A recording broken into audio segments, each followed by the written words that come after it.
to USS rhor, ROHR. Okay, hi. Busy today. I get commercial stuff in once in a while, and I ruggedize this whole thing. Took a day and a half, but it was fun for a couple hours. So, you get stuff with no covers and all that stuff. So, make my own covers. That's like a table saw to cut aluminium, so it's pretty tight on here. Wow, I can't even. Oh, yeah, it's a good fit. So sometimes the covers don't cover all the way over. So I cut this in half. This piece here was scrap aluminium off of something else. I thought, oh well, let's see if I got more aluminium. So I spaced it here so it would go over the edges here and here. Clamped it together and drilled holes and put this plate on top. Put screws to it. So it's good, and I did the bottom as well. This is what this thing is. I got on eBay for $10. This auction stuff, sometimes you get lucky, sometimes you don't, but I thought I'd give it a try, and it came in, and it was all, it didn't have this in it. I put this in today, steel beams, put this part in, 1/4 inch bolts. Oh, so I put another one in. Then another old piece of junk I had, I cut it off here,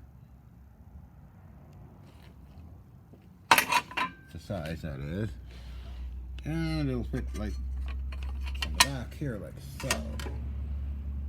Where am I here?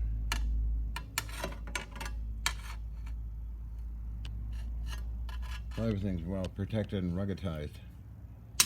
Did the same with the bottom part, made the same kind of cover. Debating whether to cut this up with this piece here, like I did there, on top. I'd put it down here somewhere. Oh well, I'm just crazy. What can I say? Mad scientist syndrome, or some weird syndrome, I don't know.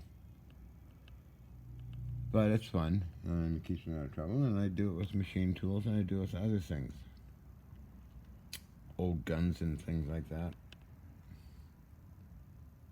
Always been doing this crazy nonsense ever since I was a kid, and then I got into the science stuff, but that I was more or less brought about by people coming around wondering what the hell I'm doing, levitating things and twisting metal to pieces. So I'd still like to send you that gift of samples, no obligation, nothing, just for the hell of it. And I also made a loop antenna frame here. I got the wire to wrap around it. It's made out of scrap lumber. I made a centerpiece here, a piece of pipe flange here, bolted onto this. Got this thing here, a bushing,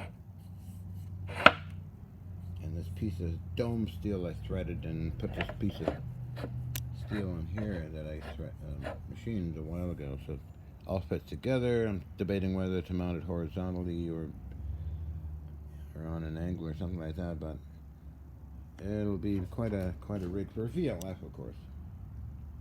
Then I painted the whole thing. Just scrap lumber and chunks of metal laying around. This I got from the scrapyard. It's part of a printing system. I just put it in the bandsaw, cut it to size, fits perfect. Had to do a little filing to get it to fit okay. So that'll be clamped onto a post or something. Yeah, and it's a high voltage. You just have done this kind of stuff forever.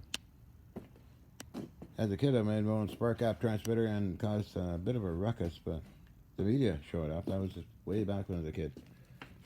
I was setting off hydrogen balloons, and everybody thought Vancouver City was getting invaded by UFOs. But okay, so the green radios. Okay. Well, we should talk about those. My first introduction was Satellite Electronics on Main Street in Vancouver, Canada. There was all about the same size. What are they, about a foot high or something like that, or under that? Anyway, there was the crystal unit, one single crystal in it, 110 volts, 115 or 25 volts, green radio. I'd only receive on one particular frequency. And those were lightweight, actually. Well, I don't know how light they were, but I forget. That was a long time ago. So they're only $15 each or something like that. Then the other ones were the multi-channel ones. You open it up and set the channels, crystals and tubes, 125 volts to go in it. I don't have any of those here, but not yet. Anyway, so they were okay. They're not that heavy. Maybe like a RAK or R390 or something like that, in that range. Then there was a transmitter section. That was the same kind of thing, which I sent you a picture of today. Then the power supplies, about 200 pounds each, something like that, were monsters, and I never used it. I picked one up. It was awesomely heavy, and how in the hell did I get it home? I don't know, but that's maybe I think what you have is the power supplies, which I really don't need, but just thought I'd go over that with you and make a video for you as well. So, that's kind of the story on those things. And the racks for them were also available at Satellite Electronics on Main Street, and I do have a video on one of the racks. And on Nancy's YouTube channels, because she's uploaded a lot of the stuff I couldn't upload. I'm not good with computers, never was. Don't want to learn also. So, yeah, there's the racks. They were humongous. But Peter's, of Satellite Electronics, Peter Sikora had so much surplus, unbelievable. Full racks full of Racal stuff, you know, the radio and many of those, and you name it, he had it. Unfortunately, he passed away, and I think the last time I seen him was when I was working on the warships back in the 90s. But anyway, so yeah, well, it's interesting. And from the warships, I got vintage radar, sonar, you name everything you can name that a warship would carry. I got that. My job was simply to take apart the cannons and all the electronics on the warships was my part. I didn't want any money. I just wanted payment in junk. Had a lot of fun. I had a lot of fun. Even TLC TV filmed me on one of the ships climbing all around on it. It's on the air. It's on YouTube somewhere. It's what is it? Science Frontier, Satchel Flipman Entertainment. So I've done about 300 TV shows, kind of things, long or short. Did my own, in part, as co-producer of Ark of the Covenant Revealed, not too long ago. And last show, big show, was with Jesse Ventura, Death Ray, and then I did another one after that, too, with Richard Soretta, coasttocoastam.com. And so that was fun to do that. I don't know when that aired or whatever. I try to, it's like very hard to keep track of this stuff. But then lately, there's some talk about another documentary, two documentaries. One with Philip Latham and my producer friend I worked with, and we did a show together. Polar Chef Film Productions, going to be talking with that group tomorrow. So hopefully they'll keep their promise and donate some money. It's supposedly $7,000, but I doubt it. It's the same old story, same old song and dance. But my footage would sell for $150 per second from www.griffinfilmproductions.com. That's my agent. Hopefully he still is. It's been a while, but anyway. So that's how I got paid. Like, I could make $40,000 in one day. Just somebody bought footage. Oh, wow. So then I made money on eBay selling metal samples. Then eBay got all these weird restrictions and things like, oh, they want this information about who you are and all this stuff. And so a while ago I gave up selling them. I should try again, but I don't know. I try and put the word out there. Be our first sale, they sell for a couple of hundred each, 300 each, 1,000 sometimes. That's good money coming in. Oh yeah, you know how things are so restrictive these days. So, but anyway, I got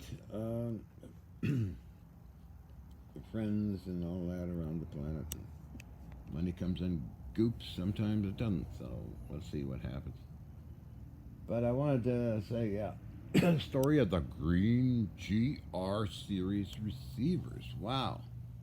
So anyway, I'm gonna make a list of stuff that you are looking for. I have contacts around the planet, and I buy stuff from around the planet as well, like Mr. Alec in Greece, the Netherlands, overseas, all the different countries. Okay, gotta go. But hopefully I'll meet you on Skype. If not, I would have probably been down to a scrapyard or something. Or something came up. We'll see what happens. But also, there's a book being published on me called Mr. Possible by